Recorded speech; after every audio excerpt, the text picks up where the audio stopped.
यथा व्रज गोपिका नाम। अर्थ जैसे व्रज की गोपिकाएं।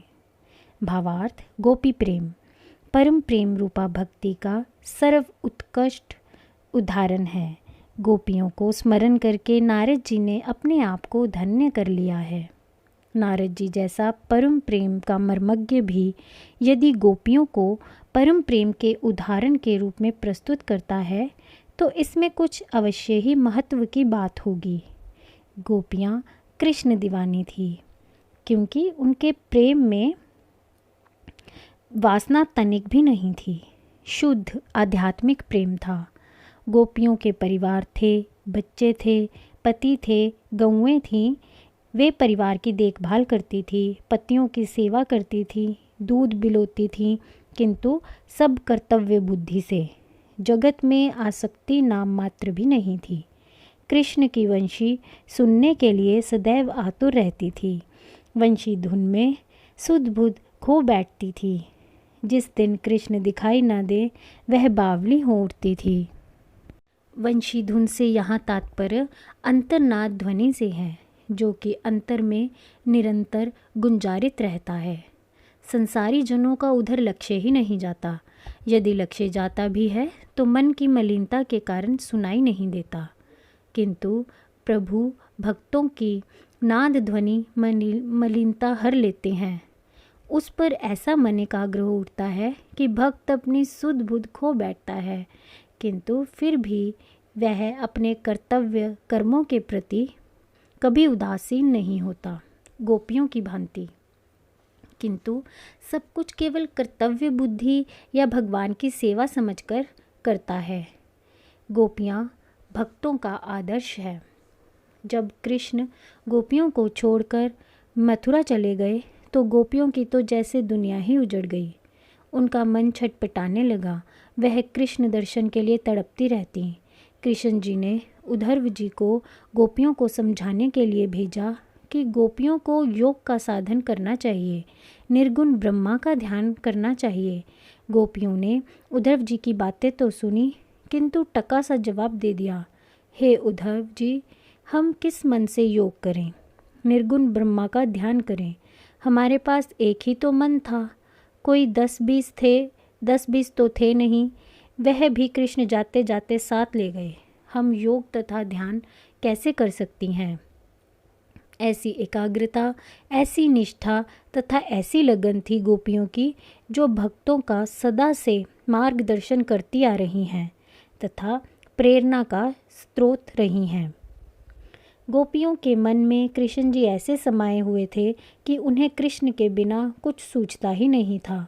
वह दूध बिलोकर नवनीत निकालती थी, अर्थात भक्त अपना हृदय मत कर साधन के द्वारा, परम प्रेम रूपा भक्ति के द्वारा नवनीत के समान शुद्ध, स्निग्ध तथा कोमल हृदय विकसित करता है। ऐसा कोमल तथा निर्मल हृदय प्रभु चुरा लेते हैं, जैसे कृष्ण गोपियों का निकाला हुआ नवनीत चुरा लिया करते थे। गोपियों का हृदय भी नवनीत के समान ही था, जिसमें कृष्ण प्रेम की तरंगे हिलोरे लेती रहती थी। फिर ऐसा हृदय तो भगवान चुरा कर ही ले जाते हैं, खा जाते हैं। उस हृदय में स्वतंत्र अहम भाव रह ही नहीं सकता। उसे तो भगवान ग्रहण कर अपने शरीर का अंग बना लेते हैं। ऐसा था जीवन गोपियों का, तथा ऐसा था उनका कृष्ण प्रेम। इसीलिए गोपियाँ नारद भक्ति सूत्र जैसे प्रेम के प्रमाणिक ग्रंथ में स्थान पा सकें। नारद जी ने उदाहरण स्वरूप केवल गोपियों के ही परम प्रेम का उल्लेख किया है। वह मन में ही अपने प्रभु कृष्ण की बात सुनती थी, उनकी वंशी ध्वनि पर मस्त हो जाती थी, जगत विषयों के प्रति पूर्ण वैराग्यवान थी, मन में परम प्रेम था। प्रेम तथा आत्मरति में उनको पूरा प्रवेश प्राप्त था। उन्हें प्रभु कृष्ण को छेड़ने, सताने तथा उल्हाने देने का भी अधिकार था, जो उन्हें प्रेमी होने के नाते प्राप्त हुआ था। गोपी प्रेमी भक्त के सम्मुख यह बात एकदम स्पष्ट एवं निश्चित होती है कि पति पत्नी, भाई बांधव, स्वामी गुरु सब प्रभु ही है। इस बात को यूँ भी कहा जा सकता है कि भक्त रूपी गोपी पति पत्नी गुरु स्वामी आदि सब में ईश्वर के ही दर्शन करता है। यदि पति प्रिय लगता है तो इसलिए क्योंकि उसमें ईश्वर का वास है। जब ईश्वर का प्रकटीकरण एवं कार्यशीलता किसी में भी बंद हो जाती है तो सब उसको भूत मानकर डरने लगते हैं। तत्रापि न महात्म्य ज्ञान विस्मृत अपवाद है।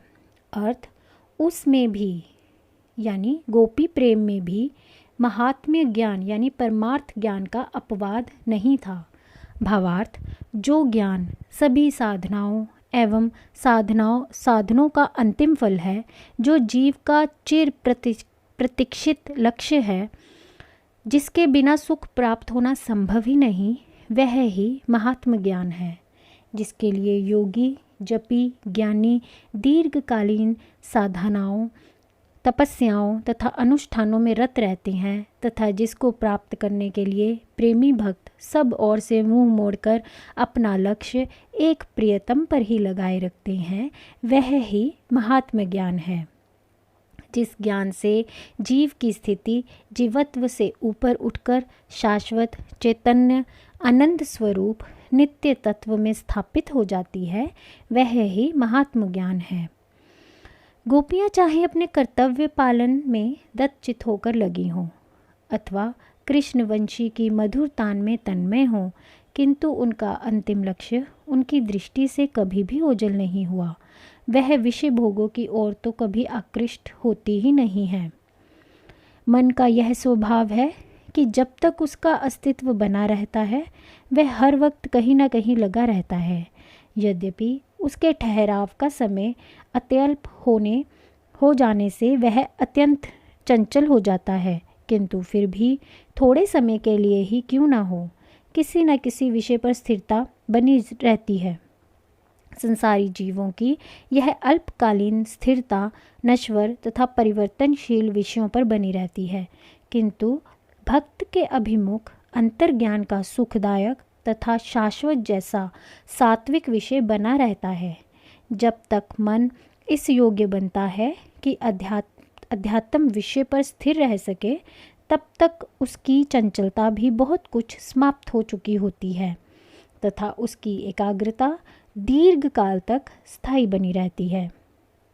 जगत के विषय भी चंचल होने से अपना रूप शीघ्रतापूर्वक परिवर्तित करते रहते हैं, जिससे ध्येय विषय बदलता रहता है, किंतु अध्यात्म सत्वगुणी होने से परिवर्तन की गति बहुत धीमी हो जाती है, जिससे ध्येय के रूप में वह स्थिर बना रहता है।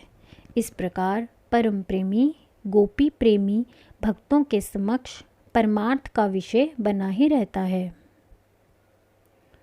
वह ही उससे ही विहीन यानी भक्ति जार भक्ति हो जाती है। भावार्थ उस अर्थात परमार्थ का विषय अभिमुख नहीं होने से भक्ति अभक्ति का रूप ग्रहण कर लेती है। यह तो कहा जा चुका है कि मन को स्थिरता के लिए कोई ना कोई विषय अभिमुख चाहिए ही। यह विषय लौकिक हो या पारलौकिक, इससे मन को कुछ लेना देना नहीं। जब अध्यात्म का विषय सन्मुख नहीं रहेगा तो मन विषयों की ओर खिंच जाएगा। तब जीव का स्वाभाविक प्रेम मोह का रूप धारण कर विषय वासना में लिप्त हो जाएगा। कहने को तो जगत के लोग लौकिक आकर्षण को भी प्रेम का नाम ही देते हैं। प्रेम में सदा त्याग का भाव होता है, विषय वासना नहीं होती, सेवा भाव होता है। जबकि मोह में बदले में जीव अपने प्रियतम से भी उसी प्रकार के व्यवहार की आशा करता है, विषय आसक्त होता है तथा प्रियतम की सेवा अपने सुख को बनाए रखने की आशा से करता है। जिस मन में प्रेम तथा परमार्थ नहीं होगा उसमें मोह तथा विषय आसक्ति होगी। यह ही जार भक्ति है।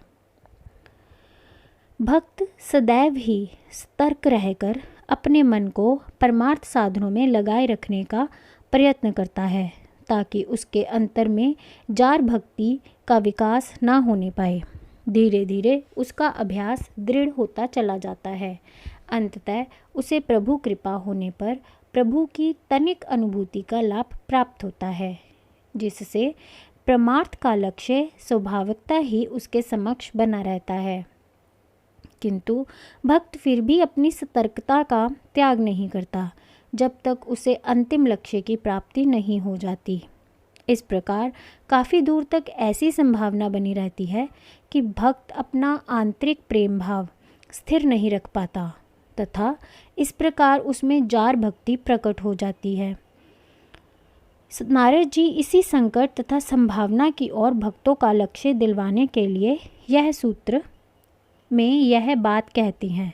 अब अगले सूत्र में जार भक्ति का गुण, कार्य तथा प्रभाव एक ही शब्द में व्यक्त करते हैं।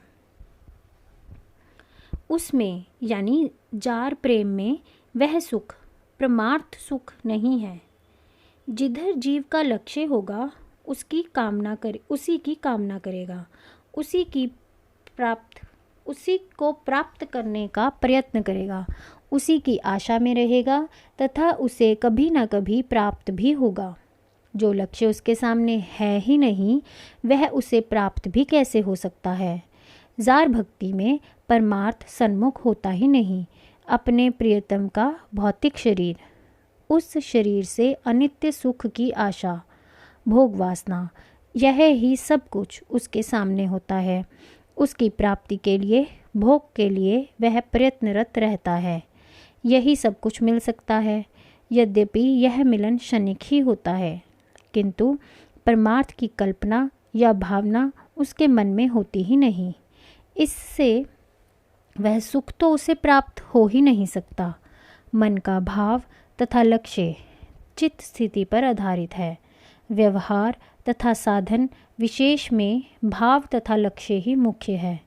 यदि साधन उचित ना भी हो तो भी अपने आप ही वह उचित रूप ले लेता है। भगवान भक्त के साधन को नहीं, भाव को देखते हैं। जीव तो अज्ञानी है ही, वह क्या जाने उचित अनुचित। भगवान उचित भाव को ग्रहण कर लेते हैं तथा अनुचित भाव को छोड़ देते हैं। जार प्रेमी को परमार्थ सुख नहीं मिल सकता, यह कहने की अपेक्षा यह कहना कहीं अधिक उपयुक्त है कि जार प्रेमी को कोई भी सुख नहीं मिल सकता। उसे केवल क्षणिक सुख का आभास होता है, वास्तविक सुख नहीं। किंतु पारमार्थ सुख की तो उसे झलक भी प्राप्त नहीं हो सकती। वह तो जगत में ही, जगत के पदार्थों तथा प्राणियों में ही उलझा रह जाता है तथा अपने मन को चंचल बनाए रखता है। उसकी वृत्ति तथा लक्ष्य बहिर्मुखी होता है, फिर उसे अंतर सुख कैसे मिलेगा।